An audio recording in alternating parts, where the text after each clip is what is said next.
Welcome, Generals, my name's Takriva, and this is Hearts of Iron 3, the Black Ice Edition.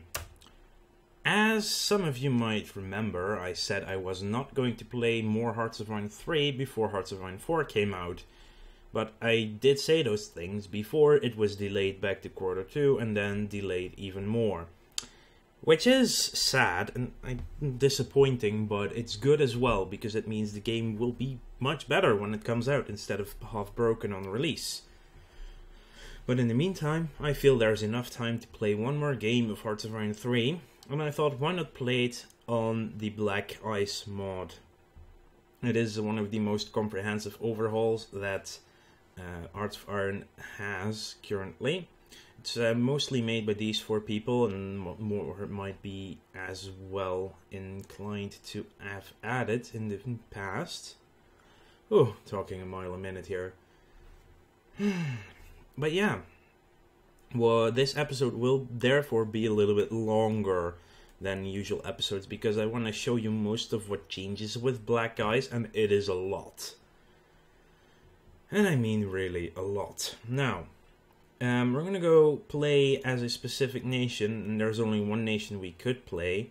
We've played as Germany, and we've played as Japan on vanilla, which means it leaves us with one specific nation to play to round out the Axis forces, and that would be Italy. So we're going to be playing as Italy. Now we have Vittorio Emanuele as the leader, the head of state. Well, he's the head of state, but that doesn't mean he is the leader of the country, per se. That would be a fella named Benito Mussolini, who is basically in charge of the nation as the leader of the fascist party, but it's not modeled as the fascist party, at least in vanilla it's not. Anyway, welcome to Italy. Now, before we actually get into anything, there are some things we need to be doing, and those are national decisions. Mostly the fact that this is the Black Ice 1936 start. Too many people learn about war with no inconvenience to themselves. They read about Verdun or Stalingrad without comprehension, sitting in a comfortable armchair with their feet beside the fire, preparing to go about their business the next day as usual. One should really read such accounts under compulsion and discomfort, considering oneself fortunate not to be describing the events in a letter home, writing from a hole in the mud. One should read about war standing up late at night when one is tired. Guy Seher, the forgotten soldier. Apparently Austria is actually drifting towards Comintern.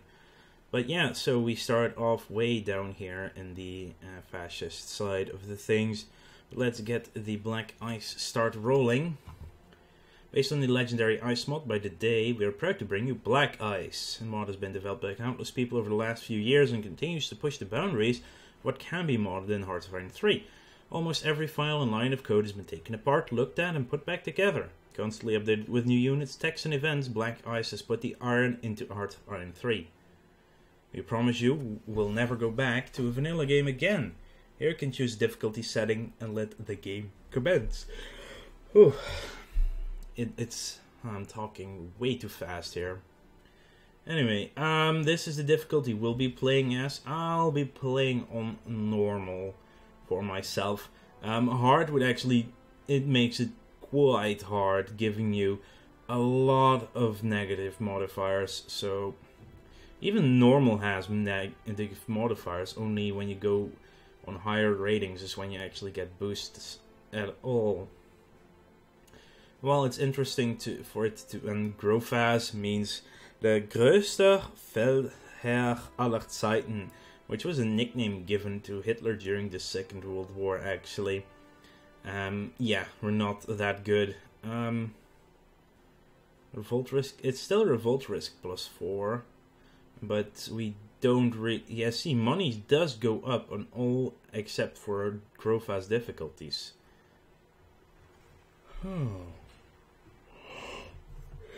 It's still very tempting to play on hard, but I'm gonna still play on normal. This unlocks a couple more decisions for us to make. Let's clear the Black Ice thing, which can get you to the website.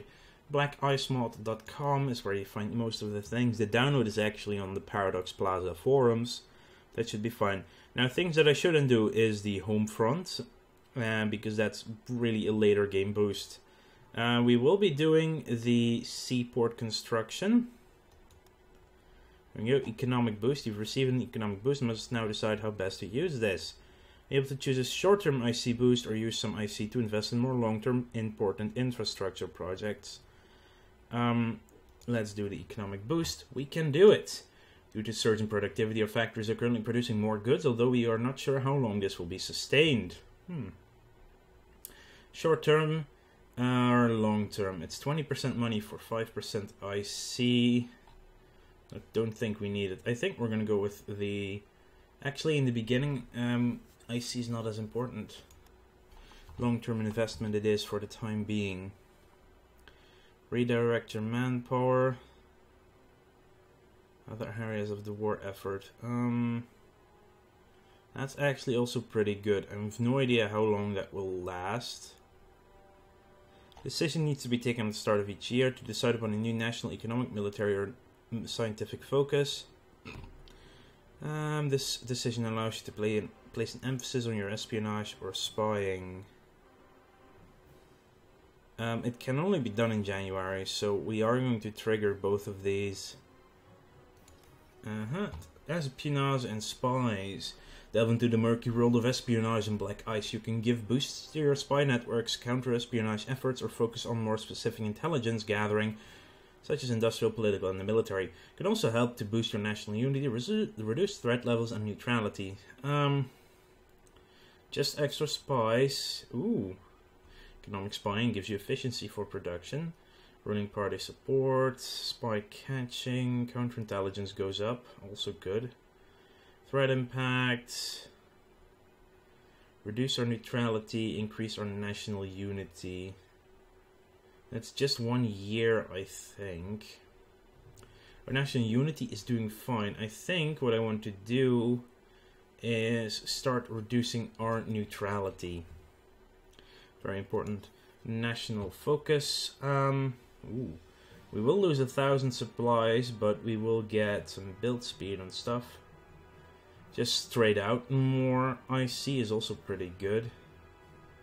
Science gives you a lot more research efficiency and leadership. Money for finances, resources. I think this early, scientific focus is the obvious choice to do.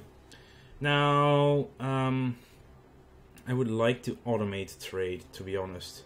For now, that should be fine, really. To automate that. After we got that start modifier, we can have a couple more important things fire. And that is the difficulty settings for all the other nations. And I'm gonna play... I'm gonna go with individual allied nations. France will be... normal or hard. We're not gonna make them very hard. Just gonna make them... Actually, I would like to at least see France fall. But hard should be pretty sufficient, really. Or no modifiers. Yeah, we're making them hard. We're making the UK hard. The USA will be hard. Soviets will be hard. Germany will be hard. Japan will be hard. And China will be hard. So I'm just putting the AI all on hard, including my eventual allies. Because it would be really suicidal if I put all the enemy AI on hard and then my friends all on normal or lower. So, we have a few more decisions to make. The medium and fleet things. We need more transports fast. I can trigger it, but I'm not sure I want to. National recruiting policy. It's also just a year. Things could be better, but they could be worse. Let's do it. Il Duce. In times of war, countries must do whatever it takes to see it through to the end. Sometimes that may mean adjusting our policies for certain things, such as recruiting and enlistment. While I may find our current recruiting policy to be satisfactory, there are a few additional options that may be worth considering. So open the ranks to anyone who will help. That will give you militia and also a lot of other things. Normal war recruiting, that seems fine. Strict filter, it reduces your efficiency significantly, and the organization gain goes up, but we don't need that much organization right now. But the starting experience is quite useful.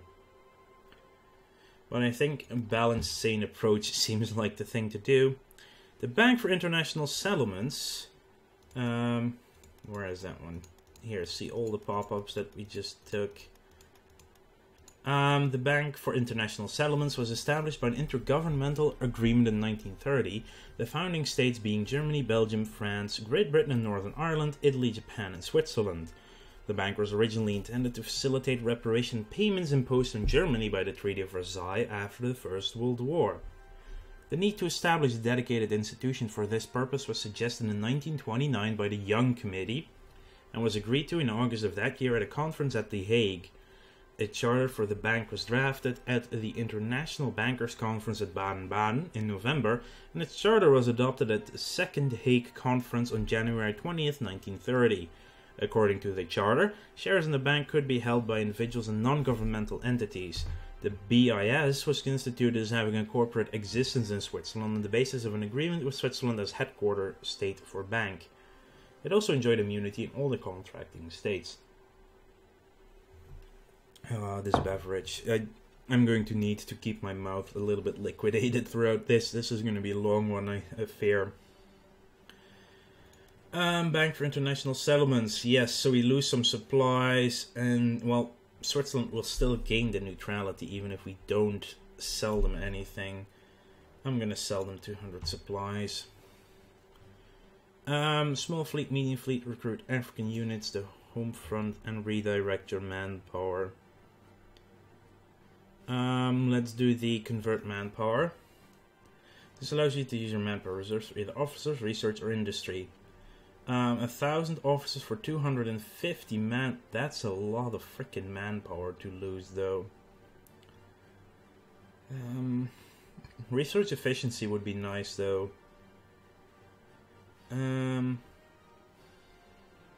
Let's do a not this year. I don't see the need right now. And the African units, let's do that one. A small order of battle of African troops has been recruited in Assab. These will vary in size, quality, and type, being either militia, cavalry, or light infantry, or mountain infantry. Each unit comes as a division with supporting elements. To the front, we will lose some supplies and 1 month of IC lost, or even more IC lost. We've got the cheaper one there. Only lost 2,500 supplies, which is good. And that gave us troops over here. And there are quite a few troops already here. Now we are at war, so we will be moving out. That is just a colonial group. That's a colonial group.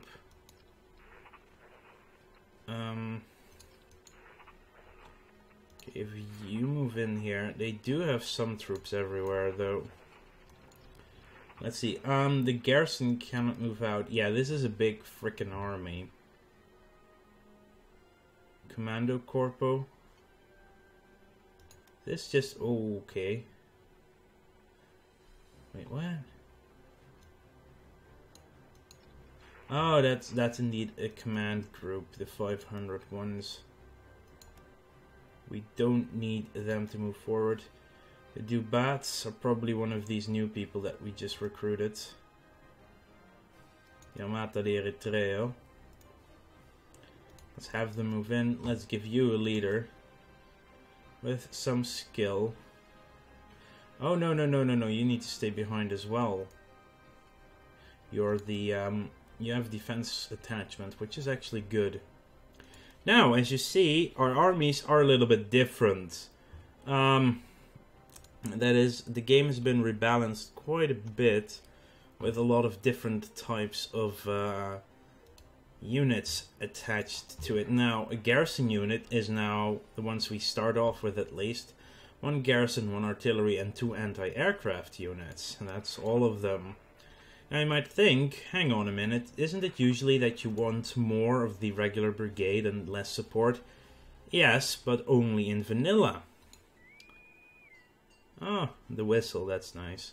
And in this particular version of the game, we are not talking about that. We actually are dealing with units that are a lot different. Now, this is our production screen. I will set up things after this, but let's look at a division building.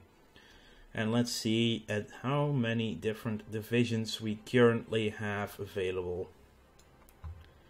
A lot. Like, seriously a lot. Now, there are of course set things which do give you like a lot of bonuses towards combined arms and such. So a regular infantry brigade would be good as a infantry unit, a recon cavalry unit, an artillery unit, and including a division headquarters. So what is a division headquarters? I think that is just for the added group. So the Alpine Brigade will be mountain infantry, engineer, recon cavalry, pack artillery, and the division headquarters. I think the headquarters are used to add things. They are luckily very fast as well. Ah, so you want division HQs for extra bonus strength as well. Alpina East Front, also a little bit different. The CCNN, fascist militias. So there are so many different types of units you can create now. So let's say we want an infantry unit that is...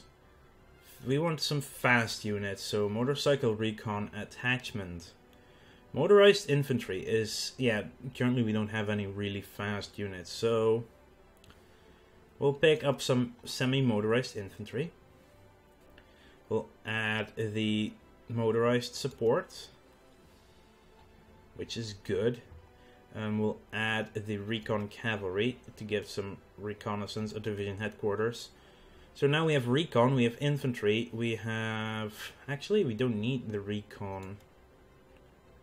Or, well, we can still use them, actually. Recon cavalry, but we can go up to 6 brigades here. We'll also would like an engineer for actual really good support. We have direct fire and fire support. Motorized AA, motorized artillery. Let's get a motorized artillery brigade. So this is the practicals we gained from building one of these units. You can build them as reserves or something. And if we start the production, I would like to... hang on, so we had semi-motorized, recon cavalry, motorized support, motorized artillery, division headquarters, which is apparently very important, and an engineer. So now that is indeed saved. Now I might have accidentally changed one of the others then. Yeah, I changed this one. Whoops. Which had regular infantry, recon cavalry, and some other things. So infantry attachments. So the light lit up ones are actually the main groups, while the others are the support groups, division headquarters. And they had like... Maybe they had artillery on them. I think they might have. And if we now save that template, it should be infantry. Anyway, we want one of these motorized infantry groups. It's very fast. It's infantry. It is 12% combined arms. And if you start one of these, they are quite expensive. And let's face it, it is 6 groups. But we will put it at the top. So we have one of these coming in. And yeah, ships are cheap to build. Aircraft are cheap to build compared to the regular game. That's because there were so many more aircraft in the skies. I mean, 700 only. Well, 7 IC total to build one of these. Close air support. They're pretty good. But yeah, what you do start with as the Italians is you start off with a lot of ships in the build queue. And you might want to get some of that finished at least. We'll put this on prioritize reinforcement, so upgrades are not at the top. For now, this is perfectly fine. What do they want? A lot of light armor and some medium bombers on both fronts, apparently. So if we now look at our divisions over here, at the front we have a army corps, so that's an HQ. Attached to the HQ is one division which has a Mountaineers division. Oh no, that's that division HQ. Divisione di Montagne HQ, yeah, Mountain Division headquarters. Mountain infantry, light infantry, mixed support, artillery, and recon cavalry. Over here we have the same group.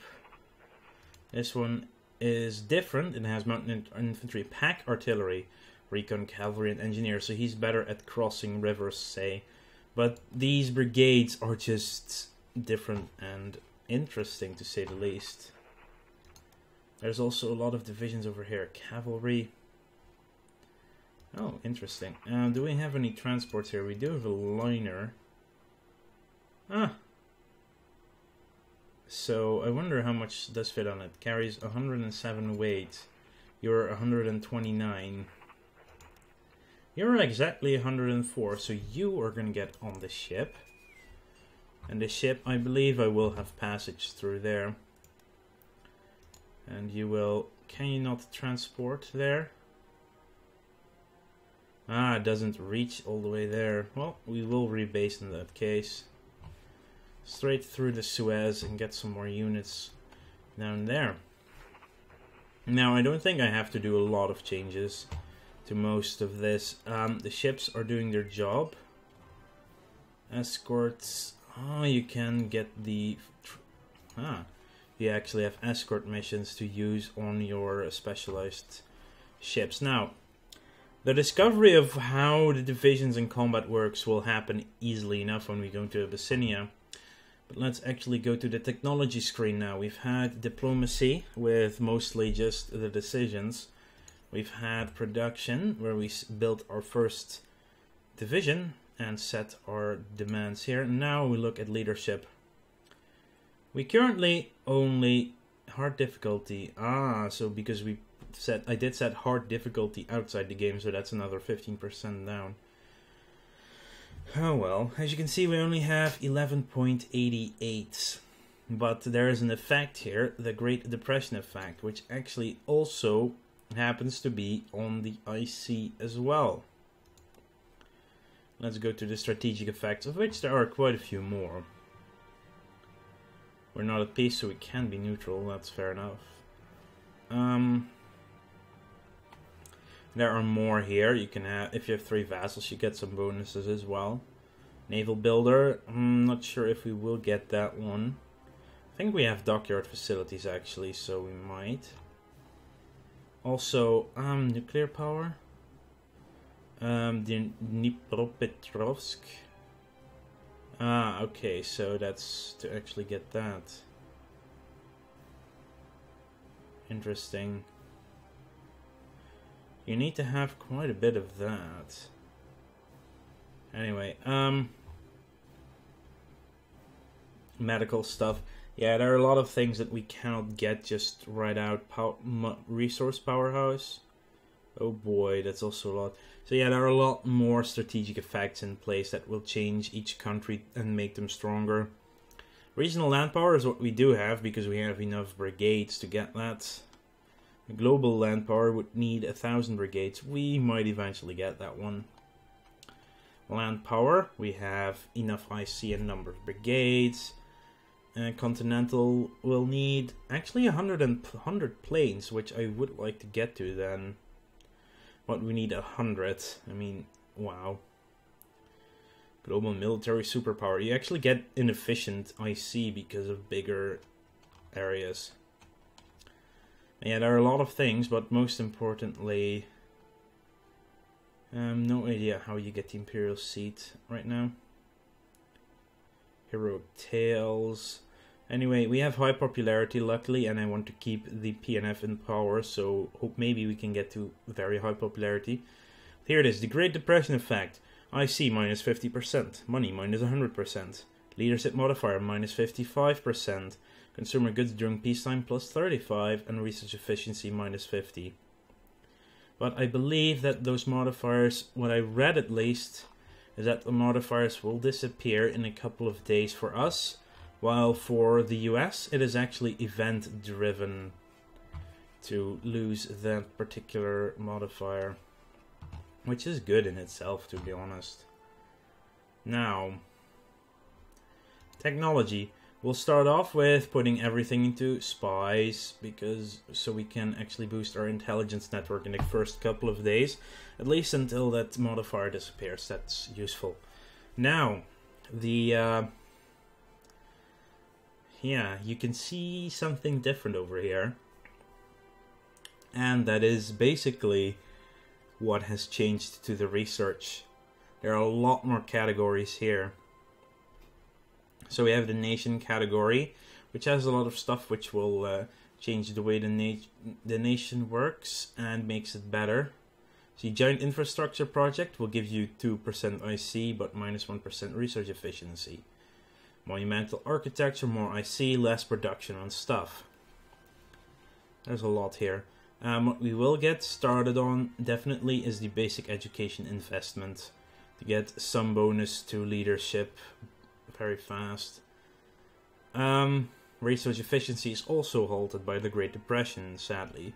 So both leadership as well as research efficiency are just screwed by that. Medical science is also here, supply and repair is also here. Logistical warfare focus and home front focus. So that's with tax from other places you can actually get some bonuses as well. It's all intermixed. Industry, industrial production technologies. You actually lose IC with the efficiency, but you gain, yeah, it's basically that little bit of loss is countered by the other one, but I want the efficiency to at least be on the same level. It will take some time because difficulty is high at 12. Resource optimization is what we don't have. Advanced resource substitution needs a lot of different things, but then you get plus 1% on everything. Not bad either. Advanced steel production techniques, steel armor casing, steel electro. It's probably something to go on to. Yeah, see, steel production needs level 3 to get to the small arms manufacturing, which is actually good, that you can get better building. You can build better if you have researched production techniques as well. Fuel conservation, less fuel consumption, but makes them also a little bit weaker. Regardless, electronic stuff like radar, radios. I do like to get radios because delay between attacks reduced. That's one of the best stats to get in this game, really. Research efficiency, it's still 2 years off, so we're not gonna get that just yet. But yeah, the research efficiency tree is also very important to get. And the decryption and encryption machine are actually made useful here. They are not that useful in the vanilla game, but here they actually make your ships and aircraft. Yeah, ships and aircraft become stronger with decryption. And with encryption, your submarines get stronger. Let's face it. So not only are you able to see better of your opponent's armies, you will also be able to hide your submarines better with encryption and hunt submarines better with your decryption. Then there's a lot of radar techs and sonar tech as well. Construction, yeah, definitely get started on industry here. Just more IC. Heavy industry is what we want at some point, maybe as well. Oh, it is expensive though. Agriculture, bonus manpower. Road network, actually not yet necessary, to be honest. Seaport, airport will also be very useful. Advanced land defense allows you to construct fortresses. You can already have pillboxes. Air bases, we need more planes to get these unlocked. Ah. Makes it better. Installation security. Increases something, I think. I'm not sure what it does right now, but that's the fun of discovering the mod. Then there's some secret tech like rocket science. You can build some nukes. Well, nuclear bombs, not actual nuclear rockets though. One of the following must be true.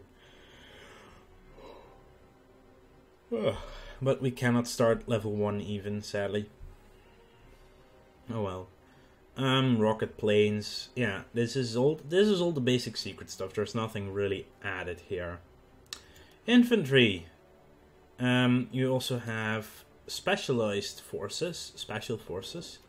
So infantry is all the basic things for infantry. Engineers become stronger. But now with all the added brigades, you really need to start researching a bit wider than before. Hopefully we do get a lot of leadership to do that though. Artillery. Stronger artillery units, rocket artillery, but it's 39, even though we can already start it. Actually, our artillery stuff is pretty strong so far. Also, heavy artillery brigades will be fun to get at some point, because they apparently are very strong at taking down fortresses. Armor units. And this is also interesting, the engine type. You can choose either diesel or gasoline engines. Gasoline engines are faster, diesel engines are tougher. Then that's the difference between the two. So if you have diesel, your tanks will drive slower, but they will be a little bit harder to kill. Extra wide tank tracks. Ah yeah, armored AFV. Oh, I should know this. Armored something. Hang on, maybe it's in the description. Mobility and reliability of the armor engines is wasted if the tracks are spinning in the mud. Development of combat operations, difficult terrain. No, doesn't actually say it here. Anyway. Main gun upgrades as well here. Armor 2. Armor plating is also possible. But yeah, you need stuff throughout everything else to actually get stuff improved as well. I think the pre-war armor construction can be finished though. As specialized forces, we have mountain infantry, all kinds of infantry. You also have different types of air units as well. You've got air commando. You have commando units as well, which is pretty cool. But there are paratroopers and there's air landing troopers. Basically, air landing, they're better equipped than paratroopers, but I believe they're brought in by gliders. They're the glider troops. But there's also airborne artillery batteries that you bring in by glider and stuff.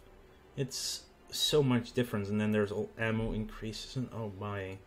Air forces, you have prototypes.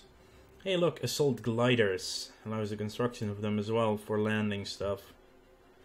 Aero engine research, I think that is quite important to get at some point.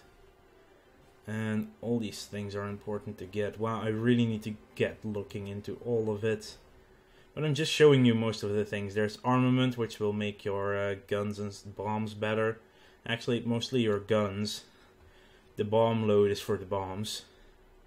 Incendiary bombs, aerial mines, cluster bombs. I think you only need to research these once, which is...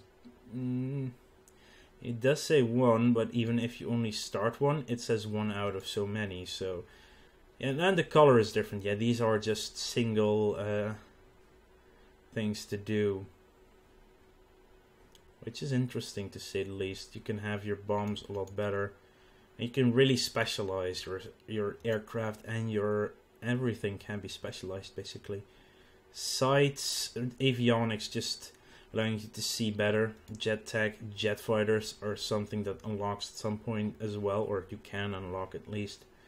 And I believe the game goes beyond 1948, which is the regular stop date for Hearts of Iron 3.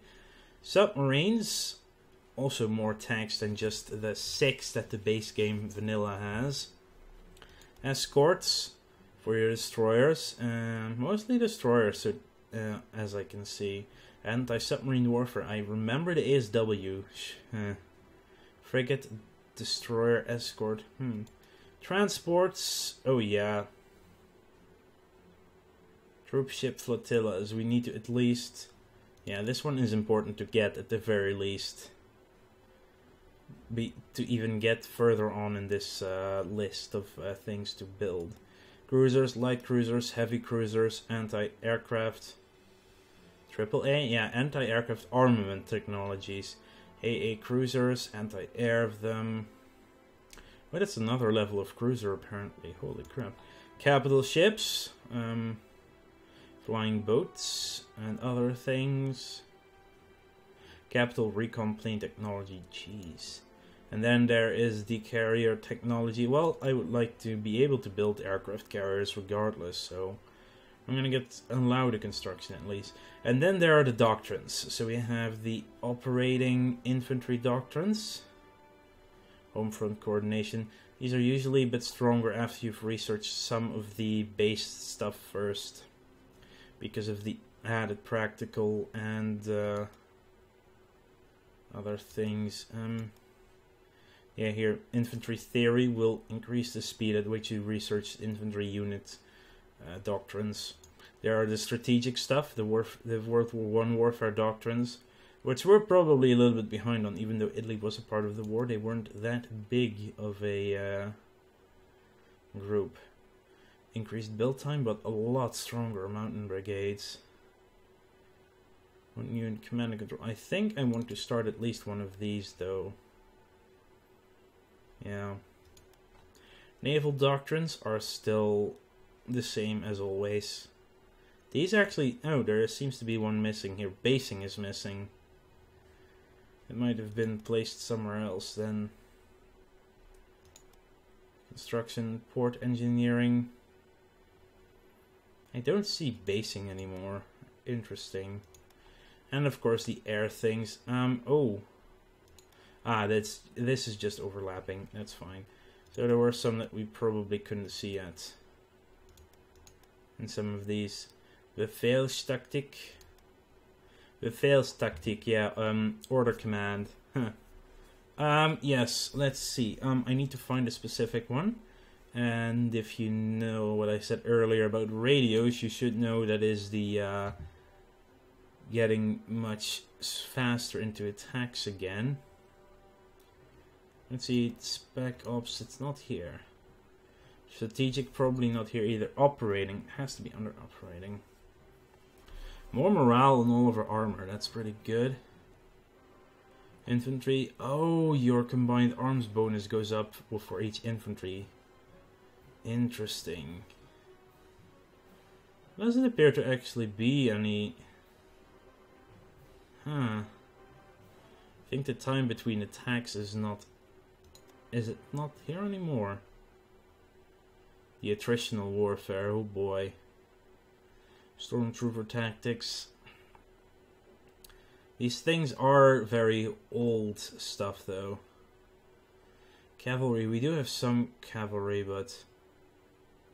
Great War analysis. I would like the Stormtrooper tactics now.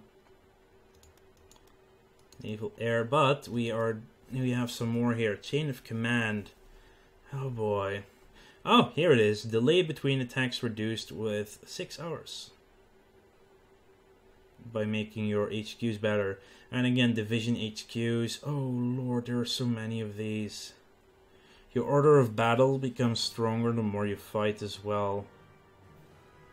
Okay. Battle commander recognition. Again, delay between attacks. So it's not just one technology that does it. You have to do a lot of technologies. This tech tree is a little freaking bit overwhelming, to say the least, in my opinion. We need military academies apparently. HQ for task forces of corps and army level. Oh boy. SS Junkerschulen, this seems to be very specific for Germany. Oh well. Yeah, there are so many techs. We're gonna do espionage first anyway, and I'm not gonna start the game until the next episode. At least the time will not be running before then. So these are just the techs I want to get right now after going through the list on the first pass. There's gonna be more. Because I hope that the the Great War Depression will drop off. The Great Depression thing, yeah. Intelligence, well, we're gonna get a lot of spies. Let's increase our own spy priority. Let's keep counter-espionage on 1 and put support to the ruling party at max for now. And what I want to do is make Yugoslavia the second target and start increasing their threat, so we can attack them at some point, which might be useful. They do have a lot of forces in Split, apparently. I could do the more efficient laws, but I don't want the specialist training. Anyway, our army is moving into Abyssinia now. Down here I mostly have cavalry and militia, though. Not a lot, but they also don't have that strong of a force against us either. So I think this should be doable with these two alone. Okay, so is that most of the things? We've had diplomacy, trade is automated for a change. I'm just not going to worry myself about it this time. Production, we are currently, we have a lack of production as it is, and I still want to get these ships out of the queue and still have them built. We need to build at least 19 aircraft to get to 50, which will unlock some things for us. Technology is fine. Politics, I went through these before. It's nice to show at least who's in charge, but there are no things we can really replace here. We see Vittorio Emanuele III, probably our king. Where he's stiff-neck, susceptibility to external pressure goes up, organization regain rate goes up. Then we have Benito Mussolini, the flamboyant tough guy. That's actually a very adept description of Benito Mussolini. And there are some useful things. Definitely the IC efficiency here from Guido Jung is actually pretty good. I think he might be German. There are some more things we can do. The totalitarian system is okay. Service by requirement is max. War economy is not on mobilization, but we need at least 41 to do that. Massive education, heavy industry emphasis. Everything is maxed out when it comes to this. National Socialistic Italian Workers' Party is probably this one. See, we're not full-on fascists. The brown ones are the actual fascists. But we're still very much... No, we are actually fascist. Huh. So we are... National Socialist. That's fair enough. And on the other hand, we have the Leninists, the Stalinists, and... Left-wing liberals, social liberals, social democrats, market liberals, social conservatives, paternal autocrats. We cannot change these because we have no other candidates. Well, that's fine. Intelligence, yeah, we have set our first targets. It's politics. Theater is not as important right now, but here we see all of our forces in the home theater. So you have 26 of these. Oh, I'm gonna have to learn all of these things again, as they're different. Attacking stance. Ha ha ha. They have immediate needs, but we're not gonna give them those. Definitely not. Let's see. Yeah. That should be about it. We're almost 45 minutes in. I would like to thank you all for watching. Make sure to like this video if you enjoyed it, and subscribe to the channel if you want to keep up to date in the future. Yeah, and today will be 3 episodes, as mostly happens when we start a new series. Mostly, not every time. Yesterday we only started with 2 episodes of the Altarian Resistance on Galciv 3. But yeah, I have so much more to learn about this mod. I really do. Especially, and I love how deep the technology goes, because that's something I really enjoy. Anyway, I will see you guys later.